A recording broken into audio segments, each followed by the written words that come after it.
I'm Jess, and this is my story. That's me with the long blonde hair when I was about 12. Around that time, I started passing out, especially if something scared me, like if one of my cats jumped up on my bed when I was sleeping, or if Mom ran a blender early in the morning. First, I'd get really dizzy, and then I'd just faint. Mom said it was really frightening because I'd turn blue and stop breathing. Maybe it's a good thing I don't remember much about it. The ambulance had to come a lot, and it was really scary because we just didn't know why it was happening.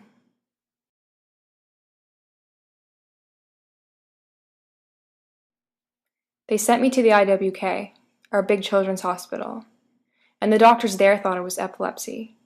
And then about a year later, they said it wasn't. It was so frustrating because it just kept happening. It even happened when we were on our vacation in the Dominican, and I was so out of it, Mom and Dad had to take me to the plane in a wheelchair. So when we got home, we went back to the IWK, but they still didn't have any answers. It went on like this for a couple more years, with lots more hospital visits, but never finding out what was really wrong with me. By now I'm in grade 10, and Grandma had read something about long QT syndrome, a heart problem that looks like epilepsy but it's not, and it's really serious.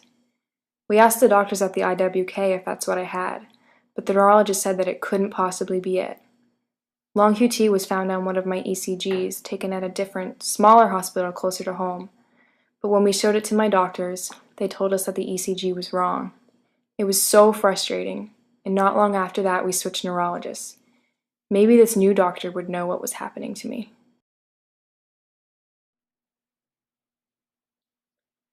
Mom and I asked the new neurologist to refer us to cardiology for a full workup because we still thought it was long QT syndrome, but he wasn't happy about sending us. He told us it was a waste of time, but he said he'd do it anyway because we needed to let go of this long QT thing. Mom said he was condescending, but I was thinking, okay, maybe now we'll get somewhere.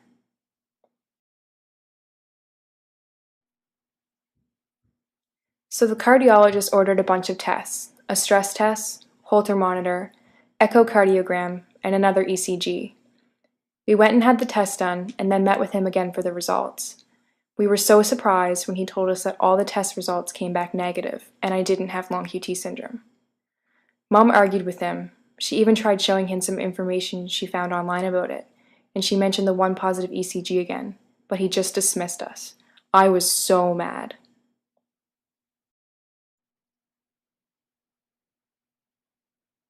So grade 11 and 12 continued to see me fainting, and our frustration with my doctors kept growing.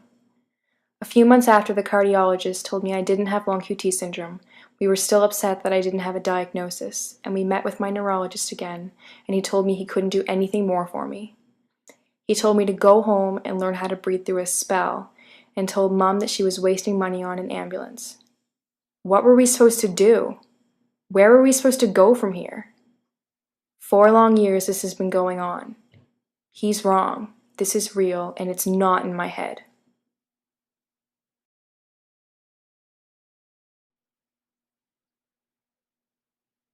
And 10 months later, I died of long QT syndrome.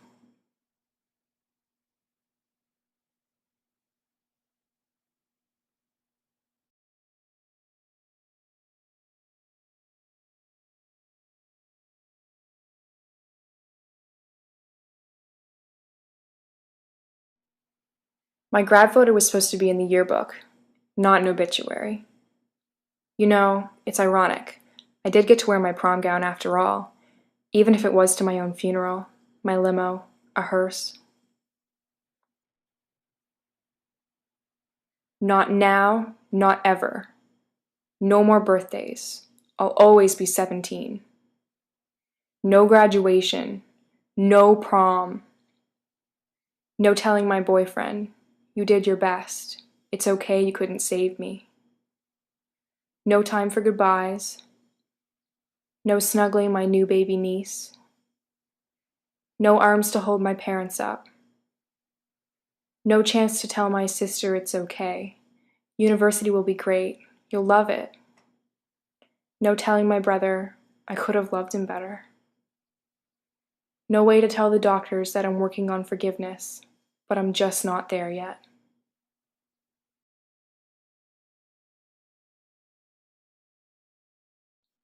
And so it began, life without me.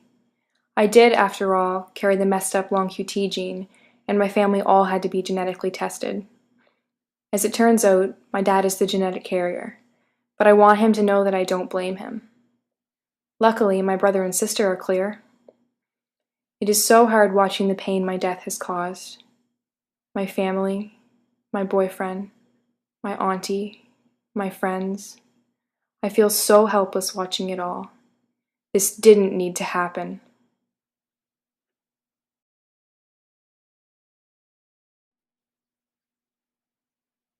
So, this is what happened. 1.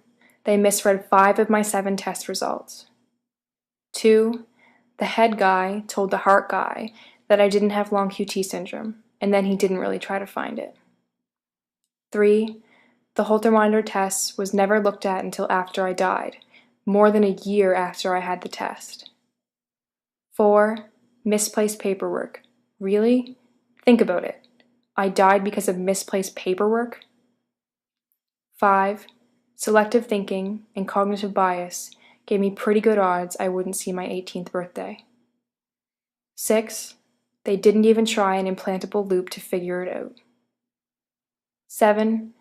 My family sued and won, but didn't see the needed changes to save lives. 8. Litigation sucks. We need a different system to fix this. 9. After, the doctors wouldn't meet with my parents, and everyone missed out on an opportunity to heal, even them.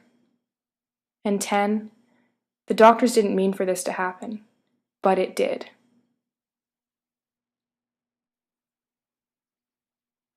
And this is what needs to happen now. 1.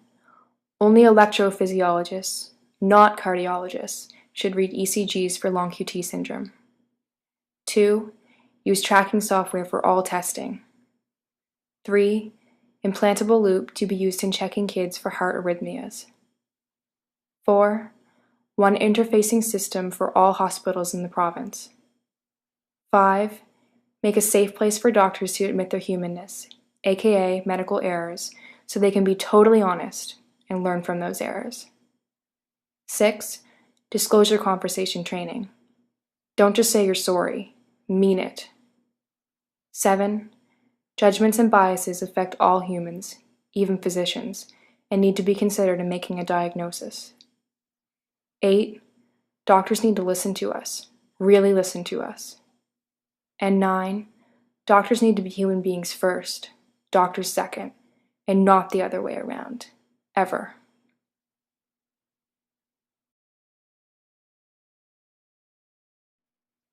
So, this is the end of my story, but not the end of me. Yeah, I'm mad I'm here, and not there, but I live on in the magnolia that blooms on my heaven day in May, in the paper lanterns lovingly sent high into the night sky, and in the gratitude of finding a heaven-sent penny. I live on in the pacemaker of my father, and in the laughter of my sister. I live on in my namesake, the daughter of my brother. I live on in remembrances of those who will always love me. And Mum, oh Mum, I live on in your fight for me and my goneness, and for all those who are destined to follow me. Thank you for giving me voice when I had none. I will be with you always, laughing and loving you all. I will see you through. I am Jessica, and I live on.